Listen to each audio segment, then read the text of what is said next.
بسم الله الرحمن الرحیم. ګران قدرمن کتونکو، زه سهیل باچا یم او نن را سره په قومي د اصلاحي تحریک مشران هم دي. را سره ماهر قانون عمر علي شاه صاحب هم موجود دی، سماجي شخصیت شاه حسین باچا را سره هم موجود دی، ورسره په دې پروګرام کې طارق خان را سره هم موجود دی. نننۍ عوامي جرګه د ملکن یونیورسټۍ 13 ورځ واقعه چې هغې په معاشره کې ورسره زموږ په ملکن ډویژن کې ډېرو خبرو چې دی د پرانیستو کوشش کړی دی. په دغې روکتام باندې به مونږ لاولنی سوال د ماهر قانون عمر علي شاه صاحب نه وي. سر دا راته ووایه چې د ملکن یونیورسټۍ خبره چې د هغه په سوشل میډیا هم او کم چې قومي چینلې دي هغې هم ریپورټ کړه، ورسره نن اخباراتو دغه خبر هم ریپورټ کړی دی. والدین ډېر زیات په پریشانۍ کې دي او دغه ویلی کېږي چې دغه کم پروفیسر چې دی مبینه طور د موبایل نه مختلف ویډیوز چې دي هغه هم برآمد شوي دي. آیا سټوډنټس چې دي داسې قسمه واقعې راشي، په دې کې قانون څه وایي، د دې سزاګانې څه دي، په دې کې ان د سپاټ چې دی قانوني دفات کم لګي، دا را سره لږ شریک کړئ. ډیره مننه سهیل باچا. دا یو ډیره حساس او ضروري موضوع ده چې تاسو په دې باندې مونږ راوغوښتو. د ټولو ناول خو زه دا ووایم چې د پښتو متل دی وایي چې د یوه سپږې دپاره خلک ټول کندونه سیزي. استاد حیثیت چې دی هغه د روحاني پلار دی. نو انسانان یو، په انسانانو کې ښه ومي بد ومي، په هره محکمه کې په هره طبقه کې ښه او بد خلک پکې. نو د دغه یو ټیچر په وجه باندې به زمونږ بچي او کم پیرنټس چې دي، کم سټوډنټس چې دي، هغوی به خپلې حوصلې نه بایلي، هغوی له به خپل جدوجهد تعلیمي جدوجهد بالکل جاري او ساري ساتي. او دغه یوه سپږې که فرض که دا عمل کړی، نو پکار دا ده چې حکومت هغه هغې له داسې یوه سزا ورکړي چې آینده دپاره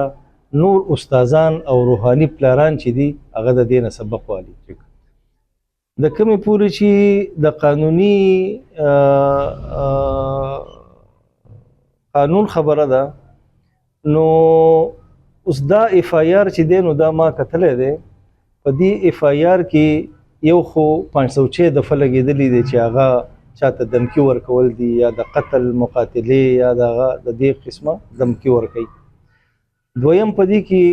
452 سیکشن لګېدلی دی چې د چا کور ته اوړېدل. دریم په دې کې 511 لګېدلی دی چې هغه اټمپټ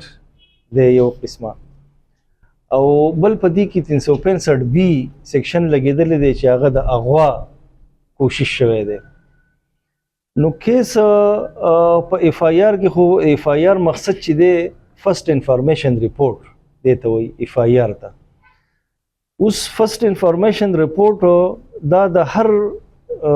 وګړي، د هر یو سټیزن دا لیګل رایټ دی، کانسټیټیوشنل رایټ دی چې هغه لاړ شي او پولیس ته یو کاګنیزیبل رپورټ هغه کوي. نو پکار دا د پولیس باوند دي د قانون مطابق چې د هغې هغه رپورټ والي. خو وروسته بیا په دې کې چې کله رپورټ مستغیث وکړي، نو د هغې نه وروسته بیا په دې کې دا پرچه چې دی نو دا انویسټیګیشن ته لاړه شي. انویسټیګیشن سټاف چې کوي هغه باقاعده د دې انویسټیګیشن کوي. نو که فرض کا د هغې داسې ایویډنس په انویسټیګیشن کې کلیکټ کړي چې یاره هغه دغه الزامات چې دي د هغې نه ثابتېږي، خو هغې بیا چالان مکمل ورکړي او عدالت ته دا کیس ولیږي.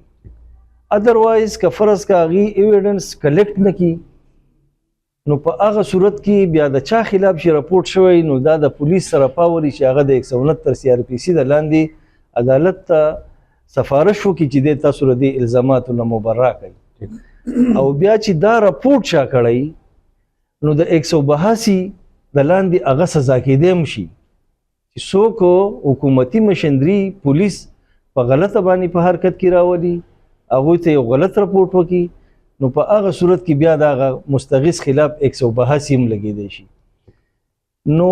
اوس د دې خو چونکې دا پریجوډیس ته دا معامله نو په دې باندې مونږ او نه دغه بچی چې کوم د چا سره کوم ماشومي سره چې دا کوم زیاتې شوی دی هغه هم زمونږ د بچی په ځای ده نو چونکې پریجوډیس د معامله نو په دې باندې مونږ داسې واضحه دغه نشو کولی چې یاره د دې رزلټ به صحیح البته دا د چې پولیس ښه کردار ادا کړی دی چې دا راپورټ یې اخیستی دی خو د دې دپاره پکار خو دا وه چې اول یونیورسټي انتظامیه کنسلټ شوی وی هغې له درخواست ورکړی شوی وی د خپل ډپارټمنټ د ډین په ترو باندې یا د چیرمین په ترو باندې که نه چې هغې هم په دغه کې اخیستی شوی وی او د دې دا که واقعي دا عمل شوی نو دله چې څونه سزا ورکړي نو هغه به کموي. متصرف خان دا راته ووایي چې دا واقعه افسوسناکه هم ده او که په دې باندې موږ بحث کوو نو معاشره کې د دې تاثر هم ښه نه ځي خو چونکې بچي سبق وایي دغه ځای کې د 4000 فیمیل سټوډنټانو تعداد دی او ملکن یونیورسټي که موږ وګورو د خیبر پښتونخوا په ټاپ 10 یونیورسټیانو کې د هغې شمېره ده پروفیسران صاحبان چې دي هغه د والدینو کردار ادا کوي د بدقسمتۍ نه د یو کس د وجې نه داسې مسلې راشي په تعلیمي ادارو کې ستاسو نظر څه دی ماشومانو له څومره احتیاط پکار دی او داسې قسمه خبرې که راشي هغه د خپل والدینو سره په څه طریقه شریک کول غواړي چې د دغې خبرو د دغې ناکاره خبرو روکتام وشي. بسم الله الرحمن الرحیم. ټولو نه مخکې خو سهیل باچا صاحب ته ذرایع ابلاغ مقصد په یو ډېره مؤثره مقصد څوکۍ باندې ناستې نو دا ته ډېر یو ښه قدم اوچت کړو چې دا کومه حساسه معامله ده نو په دې باندې مقصد هوښیاران خلک پوهان خلک چې هغه د دې علاقې د مذهب او د دې علاقې مقصد د روایاتو د جرګو او بیا د قانون مقصد د لکه د ډېر حد پورې سنس مقصد علم لري او د هغې په رڼا کې دا خبره مخې ته بوتلی شي ځکه چې دا د سوشل میډیا دور دی نو زما پورې مقصد ځینې خلک داسې دي چې هغه د جذباتو په رو کې لاړ شي او هغه مقصد څه داسې لیکلو کې داسې الفاظ استعمال کړي چې د هغې نه مقصد د ایز ا هول هغه زمونږ کوم د هایر ایجوکیشن مقصد د کومې تعلیمي ادارې دي پوهنتونونه دي یونیورسټیانې دي نو هلته کې ماحول ډېر ډسټرب شي نو دا خو د ډېر ښه ښکلی زه ستا په دې حواله زه ستا ستاینه کوم چېرې داسې قسمه مقصد د فورم مقصد تاسو ته جوړ کړو او په هغې کې مقصد د موږ داسې یو خبره وکړو چې هغه زموږ د بچو زموږ د تعلیمي ادارو د پرمختګ مقصد لکه دغه شي د یو امن او امان او د سکون په حواله باندې چې هغه واقعي د تعلیمي ځای دی هلته کې خلک چې ځي یا خپل بچي لیږي نو د استاذ او د شاګرد مقصد په منځ کې چې کومه رشته ده نو څنګه چې وکیل صاحب مقصد ته اشاره وکړه نو دا د یو روحاني مقصد د پلار یو حیثیت لري. بل خبر دا ده چې څومره مقصد د ما ته لږ ډېر معلومات دي نو پکار دا ده دا ډېر لوی اصلاحات غواړي په دې کې د ټولو نه لوی خبره چې کوم دا چې دلته مقصد د کم امتحاني نظام رایج دی نو په هغې نظرثاني خامخا پکار ده ځکه چې دا یوازې مقصد ملکن نه داسې مقصد په نورو یونیورسټیانو کې هم لکه دا قسمه الزامات مقصد لکه لګولي شوي دي یا داسې خبرې راغلي دي نو پکار دا ده چې ایز ا هول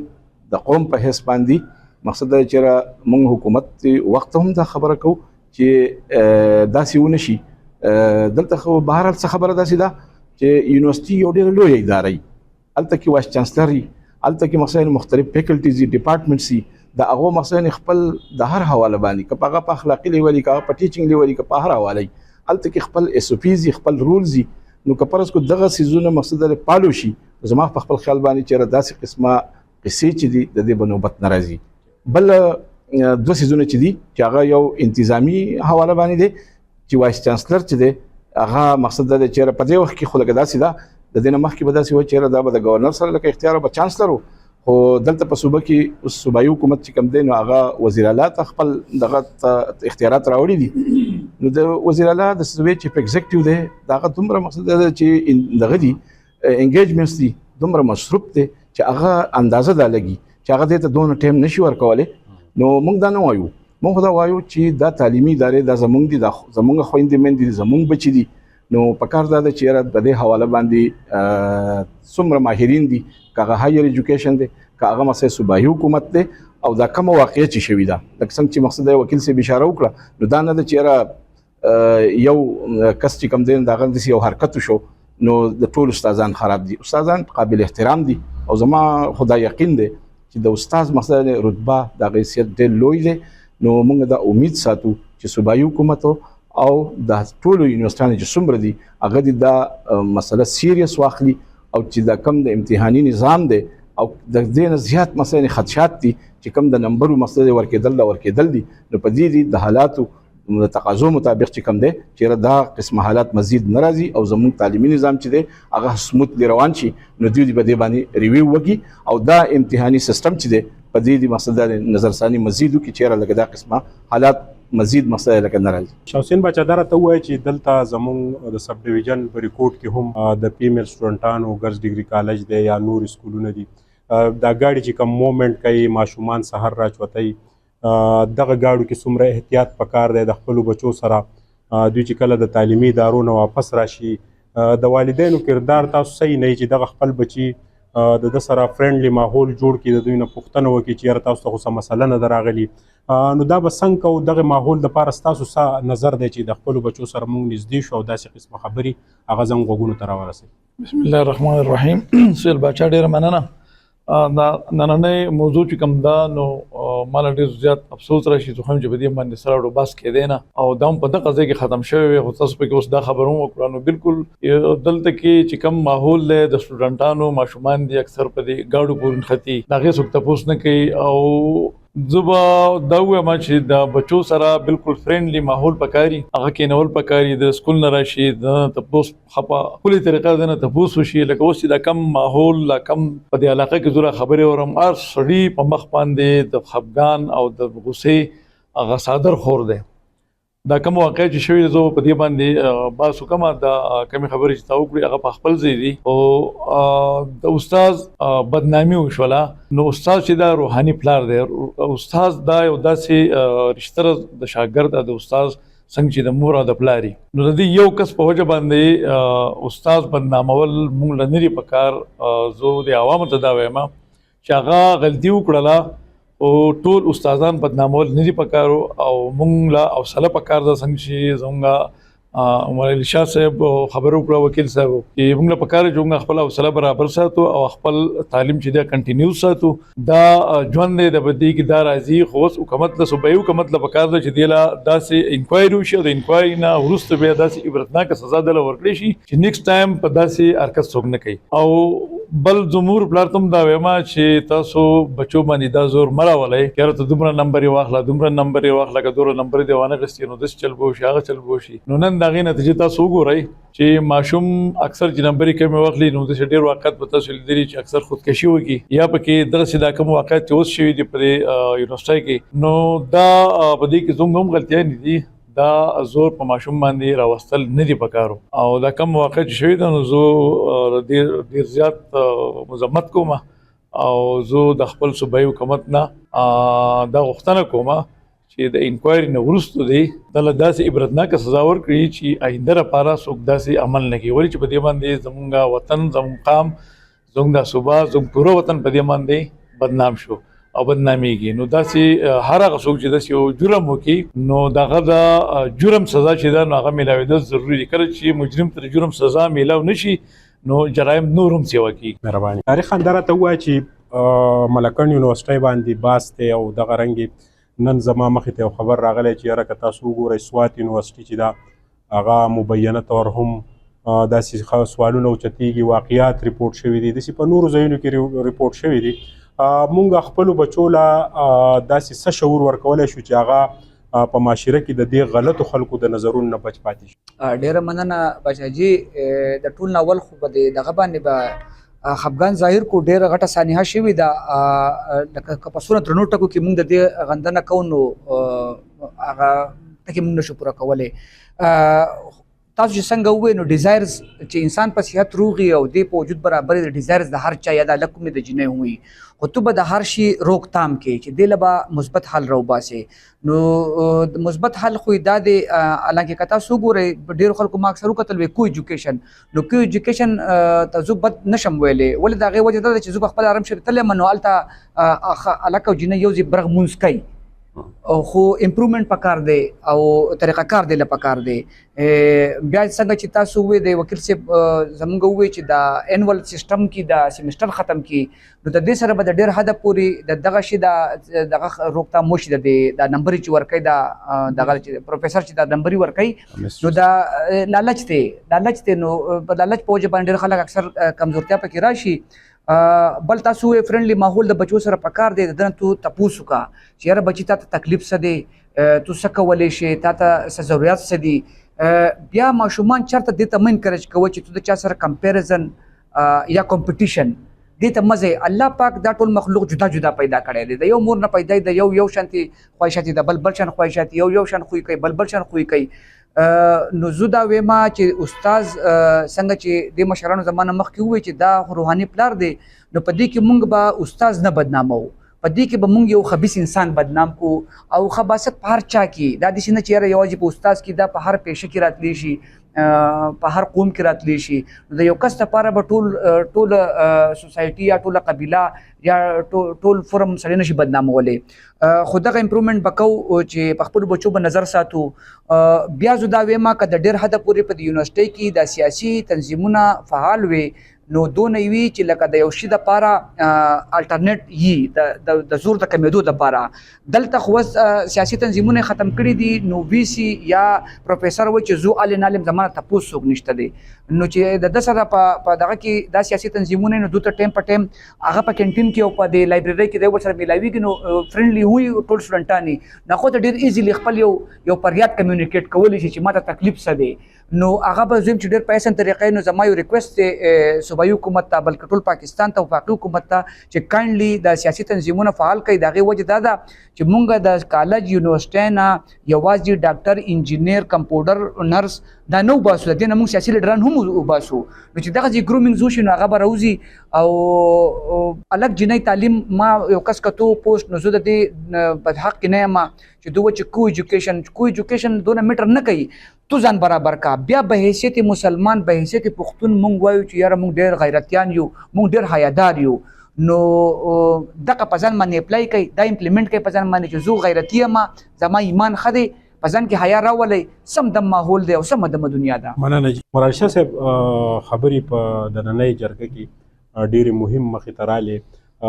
بعض اوقات چې دی مونږ پروفیسران نه دلته کې دکانداران دلته د لارې کوڅې خلک چې ماشومان جنکو کله چوټي شي هغه وله د موبایل نمبر ورکوي داسې واقعې راغلي چې د هغه نمبر بیا هغوی چاته وښیي چې دا دې هلک راکړو ما تنګی دا زه خپل مور پلار ته خپل ورونو ته نشم ښوی ما به بیا د تعلیم نه منع کړي د پښتو معاشره ده خو وطن عزیز ته د جنکو د تعلیم هم ډېر لوی ضرورت دی ولې چې دوی به هم یو بوج چوتوي دلته کې د فیمیل ډاکټرانې دي هغه په ملک او په دې ریاست کې یو مهم کردار ادا کولی شي دا وخت چې دا کومه واقعه راغلې ده نو په والدینو په پریشر هغه خو ظاهره خبره ده چې راځي خو تاسو څه وایئ د ایمرجنسي لپاره د دې ماشومانو لپاره چې داسې زیاتې کېږي د دې لپاره څه داسې ایمرجنسي اقدامات کېدی شي چې په دغه وختي طور باندې دغه روکتام وشي او د دوی د هراسمنټ چې دی یا د دوی دا چې بلیک میلینګ چې دی دا بند شي او د ایمرجنسي کمیټي جوړه شي سهیل باچا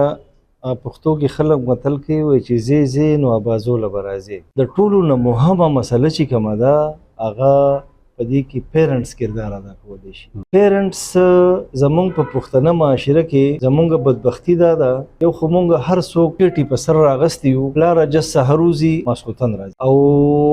ماحول جوړول پکار دی د بچی سره چې بچی په دې باندې پوه شي لکه اوس تاسو دا خبره وکړه چې ماشومې له څوک نمبر ورکړي نو لعنت شه په دغه سړي باندې چې دا هم د دې معاشرې فرد دی دی هم ځان ته پښتون وایي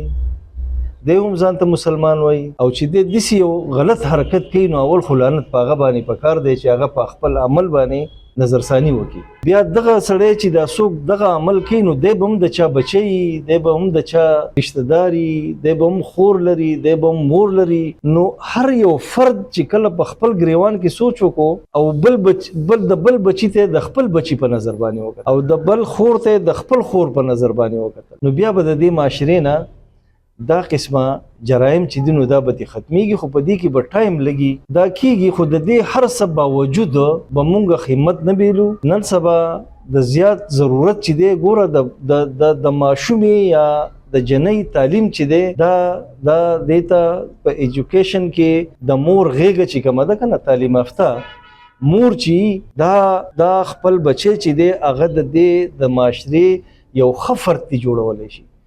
بجای د غیر تعلیم یافته ښځې چې هغه د خپل بچی نه دونه په بهتر انداز کې د معاشرې فرد نشي جوړولی څونه چې هغه تعلیم یافته مور جوړولی شي نو موږ به د دې سره مقابله کوو موږ به په دې وړو خبرو باندې خپلې حوصلې نه بیلو او مور او پلار له پکار دا دي چې هغه د خپل بچی سره د دوستانه ماحول پیدا کړي چې د خپل بچی نه تپوس وکړي چې یاره تاسو نن تاسو په کالج کې یا په سکول کې یا په یونیورسيټي کې تاسو ته څه وښویلی شو او تاسو څه زده کړه نو که کله مونږ د پیرنټس او د بچو په منځ کې دا ګیپ ختم کو نو د دې علاج به په هغې باندې ممکن دویمه خبره زه تاسو ته ووایم زما لور په خپله باندې په دې چکدرې یونیورسټۍ کې سبق وایي او د LLB سټوډنټه ده 8 سیمسټر کې سبق وایي زه په خپله باندې د یونیورسټۍ ته تللی یم د دغه یونیورسټۍ ډېر بهترین ماحول دی داسې ماحول دی لکه د پښتنو د کور ماحول چې هلته کې بالکل میل سټوډنټس ته دا اجازت نشته چې هغه د فیمیل سره خبرې وکړي فیمیل سټوډنټس ته دا اجازت نشته چې هغه د میل سټوډنټ سره خبرې وکړي ډېر ښه ماحول دی اوس زه نه پوهېږم چې دغه د څه نظر دی یونیورسټۍ ته ولګېدو چې دا قسمه حرکتونه کیږي اوس دا یو سازش هم کیدی شي ځکه چې دا انیشیل سټیج دی ما تاسو ته ووایي چې تر څو پورې د دې انویسټیګیشن نه شوی تر څو پورې مونږ رسیدلی نه یو نو د هغې پورې په دې باندې کمنټس مشکل دي البته که هر څومره وي که هر څه وي خو ګوره فیمیل ایجوکیشن چې فیمیل په کومه معاشره کې تعلیم وکړي هغه معاشره به پاکه وي هغه به صفا وي هغه به کامیابه وي هلته به د ایجوکیشن نارمز په خلکو کې راځي هلته به مور چې دی نو د هغې به هغه تعلیم یافته مور به پیدا کیږي چې تعلیم یافته مور پیدا کیږي نو بچي به تعلیم یافته کیږي هغه به سبا ډاکټران وي سبا به انجینران وي سبا به د معاشرې ښه افراد جوړیږي نو زه دا وایم چې دا دې معاملو له د دې سره به موږ مقابلې کوو تاسو وګورئ زموږ په ګاونډ افغانستان کې نن سبا د ښځو په تعلیم باندې بندیز دی اوس دا څونه د شرم خبره ده چې دغه کسان چې دي دا به خپلې ښځې او خپلې خویندې او خپلې لوڼه میل ډاکټر له بیا چې ته د دغه غاښ وباسه پوهه نشته ته دغه اپریشن وکړه دا درنګ جهان مننه نننۍ عوامي جرګه چې ماهر قانون عمر علي شاه باچا سماجي شخصیت متصرف خان سماجي شخصیت شاه حسین باچا او ډېر دروند ملګری سماجي شخصیت طارق خان چې دی هغه نن په عوامي جرګه کې و دا موضوع چې وه مونږ وی چې په دې باندې په سوشل میډیا په پرنټ او الکترونیک میډیا باس ونه شي ولې چې ملکنډ یونیورسټۍ دې ریاست چې دی هغې له دنګ دیوالونه ورسره د سیفټي دپاره چې دی سیفټي وال لوی ګیټونه او ډېر د سیکیورټي یو فعال سیسټم چې دی جرنالیزم ډپارټمنټ ته چې کله مونږ وزټ وکړو نو هلته کې ډېر ښکلی ماحول دی ورسره چې دی هر سیس کاونټ کیږي سپیشل کمیټۍ رخ شوي دي خو څنګه چې عمر علي شاه صاحب وویل چې دا یونیورسټۍ چې دی چونکې په خیبر پښتونخوا کې دا په ټاپ 10 یونیورسټیانو کې د دې شمیره ده 4,000 ماشومان چې دي دغه د تعلیم د زیور نه چې دی راسته کیږي او دا ماشومان چې دي په دې ریاست په دې وطن عزیز په ټولو د خیر ښېګړو په کار کې به الوی سالي چې دا تعلیم یافتۍ او کومه مور چې دا کومه خور چې دا کومه لور چې دا هغه تعلیم یافتۍ نو د هغې شاته چې څومره نظام دی هغه فعال هغه مضبوطي او هغه توانایي د دغه یونیورسټۍ الله تعالی دې وکړي چې دا کم تورونه لګېدلي دي او دا دروغ ثابت شي دا سر ته ورسي په دې کې پراپر یو فعال انویسټیګیشن وشي